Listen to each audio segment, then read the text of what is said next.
우리 채널에서는 한국 주식을 별로 그렇게 좋아하지 않습니다. 과거 영상을 먼저 보고 가겠습니다. 역시나 그 중국 문제가 발목을 잡고 있으니까 네.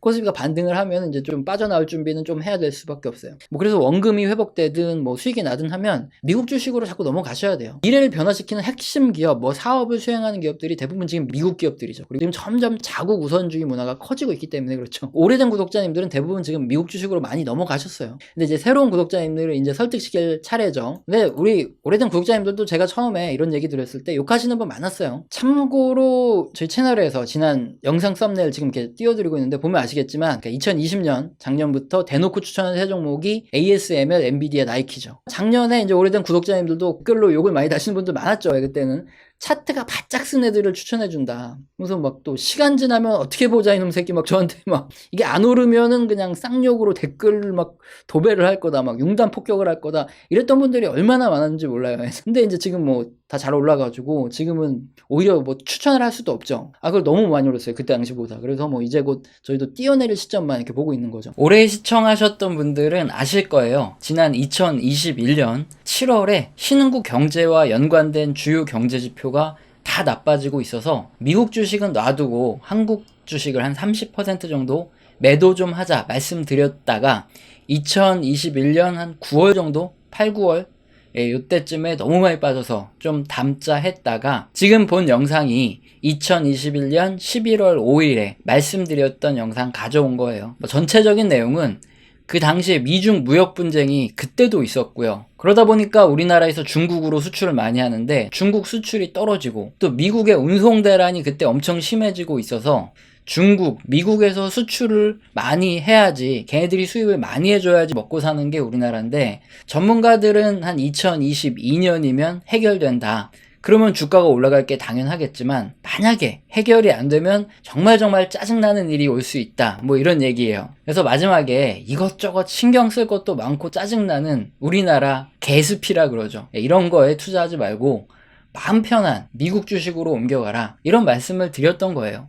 미국으로 가라 그런 게 한두 번 드린 게 아니라 2010년에도 그랬고 2020년에도 그랬고 여기 썸네일 또 보시면 2021년 3월에도 대놓고 미국으로 옮겨가라 말씀드렸죠. 한국 주식도 포트폴리오상 조금 갖고는 있어야 되는데 한국 주식을 투자할 이유가 그렇게 많지 않아요. 우리나라 주식보다 미국 주식이 더 좋은 이유는 너무나 많지만 대표적인 이유가 뭐냐? 우리나라는 수출 중심의 경제 구조에 있기 때문에 그래요. 내수 시장이 너무 작은 거죠. 수출로 먹고 사는 대부분 우리나라 기업들은 선진국 경기에 너무나 민감하게 매출과 이익이 변화합니다. 주가도 그만큼 크게 움직이죠. 수출이 잘 된다. 그러면 우리나라 주식들, 수출 기업들이 쫙 오르고 그 연관된 뭐 서비스부터 협력 업체들의 주가가 쫙 올라가는데 수출이 안 되면 진짜 사정없이 내리꽂아요. 투자자 입장에서는 장기 투자하기가 굉장히 힘들 수밖에 없죠. 몇 년 투자해서 이거 주가가 2배나 올랐구나, 3배나 올랐구나 하면서 좋아하고 있는데 어느 날 또 계좌를 열어봤더니 갑자기 다 내리꽂아서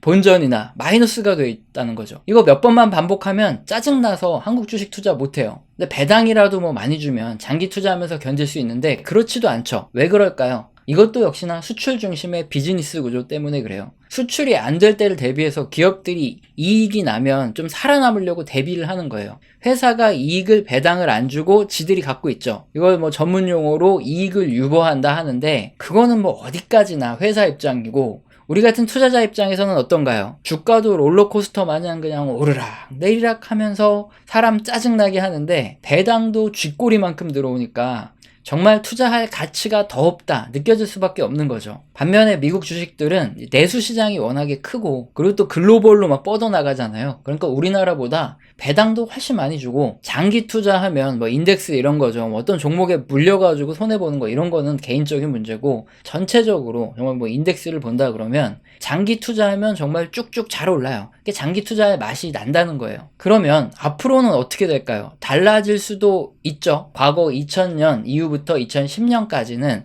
미국 주식시장이 한 2배 정도 오를 때 우리나라는 4배 정도 올랐죠. 그러니까 역사는 돌고 도는 거 아니냐. 앞으로 우리나라 주식시장이 훨씬 많이 가고 미국 주식시장이 덜 오를 수도 있지 않냐. 물론 그럴 수도 있습니다. 제가 그것까지는 못 맞춰요. 근데 지금 돌아가는 상황을 보면 미국이 다음 경기 회복과 성장 사이클에서도 더 좋을 것 같아 보여요. 왜 그러냐? 4차 산업혁명의 핵심 기술들 있죠. 인공지능, 자율주행 대부분 다 미국에서 가지고 있죠. 요즘에 한창 유행하는 챗 GPT 이것만 봐도 딱 답이 나오죠. 시작 화면인데 다들 한번 써보셨을 겁니다. 인터넷, 서적, 기타 출처의 다양한 텍스트를 인공지능이 엄청나게 열심히 학습을 합니다. 그래서 우리가 여기 채팅창에 영어로 질문을 하면 답변을 해줘요. 그런데 이게 수준이 한때 유행했던 챗봇 수준이 아니라 질문에 대한 답을 시원시원하게 내려줍니다. 검색 엔진 두드려가지고 우리가 원하는 정보를 찾는 게 아니라 지가 거기에 맞는 답을 내려준다는 거죠. 학습의 양이 상당히 방대해요. 법률, 의료, 경제, 과학, 수학 등 이런 모든 방면에서 전문적인 질문을 해도 답변을 척척 해주고요.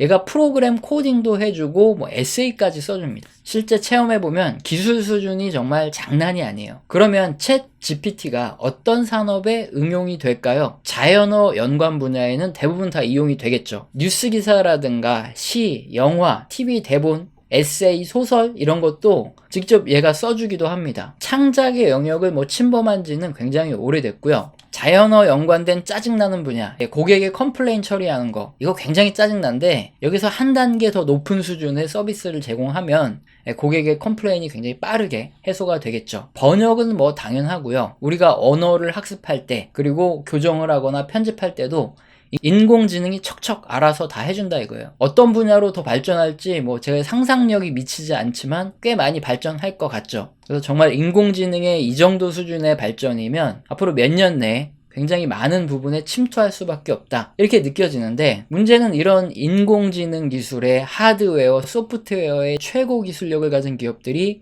대부분 미국에 있다는 거죠. 대표적으로 구글은 인공지능에 대규모 투자를 해왔어요. 구글 어시스턴트, 포토, 구글 번역 굉장히 좋죠. 자율주행 알고리즘도 다 인공지능인데 이 분야도 구글이 하고 있고, 하드웨어 부분에 TPU부터 해서 AI 가속기 등 상당한 기술력을 이미 가지고 있습니다. 아마존은 물류라든가 판매 이런 쪽으로 인공지능을 활용하고 있죠. 공급망 전체 부분에 인공지능을 도입한 건 다들 아실 테고, 또 계산원이 없죠. 아마존 고 서비스 그리고 각각 제품에도 인공지능을 도입해가고 있죠. 그 외에도 마이크로소프트, 얘네들은 산업 쪽으로 뻗어나가고, IBM도 그렇고 메타도 그렇고 인공지능의 소프트웨어 기업들이 굉장히 많죠. 어마어마한 금액을 투자하고 있고, 하드웨어 기업은 말씀 안 드려도 다 아는 엔비디아, 인텔, AMD 등이 GPU, TPU, AI 가속기 등 인공지능의 최고 기술력의 하드웨어를 점점 발전시켜 나가고 있어요. 인재가 또 거기로 다 몰려가니까 당연히 개발 속도, 발전 속도가 빠르겠죠. 일본처럼 단순히 핵심 기술력만 가진 B2B 회사라면 그 파급력이 크지 않을 수도 있겠죠. 하지만 이런 회사들은 B2C도 합니다. 직접적으로 고객을 상대하는 이런 회사들이 핵심 기술까지 가지고 있다는 거죠. 그리고 이런 기업들이 단지 미국 시장에서만 논다 그러면은 거기에만 한정되겠지만 전 세계인들을 상대로 서비스를 제공한다, 이게 어마어마한 거죠. 너무나 당연하지만 인구 5천만짜리 우리 내수 시장만 상대하는 우리나라 기업들과 글로벌 기업들의 격차는 점점 커질 수밖에 없겠죠. 그 자금력도 그렇고 기술력도 이 돈이 그렇게 많이 투입되니까 따라갈 수가 없이 점점 벌어질 수밖에 없다는 거예요. 이렇게 4차 산업혁명을 선도해가는 기업들이 대부분 미국에 있기 때문에 다음 경기 사이클에서도 미국 주식의 상승세가 그렇게 심하게 꺾일 것으로 보여지진 않죠. 미래의 우리 생활 그리고 기술을 선도하는 기업들이 굉장히 많은데, 꼭 실전 투자를 할 때는 꼭 이상한 종목들만 투자하시는 분들이 굉장히 많은데, 한번 이 이야기를 들어보시고 생각을 해보세요. 제가 투자를 하면서 항상 바른 말을 해주셨던 형님이 있습니다. 한 15년 전쯤이었을 것 같아요. 그 형님이 자주 해주셨던 말이 있어요. 버크셔 해서웨이 주식을 사두고 평생 보유하면 큰돈 된다. 삼성이 하는 사업은 지금은 해체됐지만 미래 전략실에서 우리나라 최고의 브레인들이 돈이 진짜 될 만한 사업을 하기 때문에, 만약에 삼성이 앞으로 대규모로 투자하는 사업은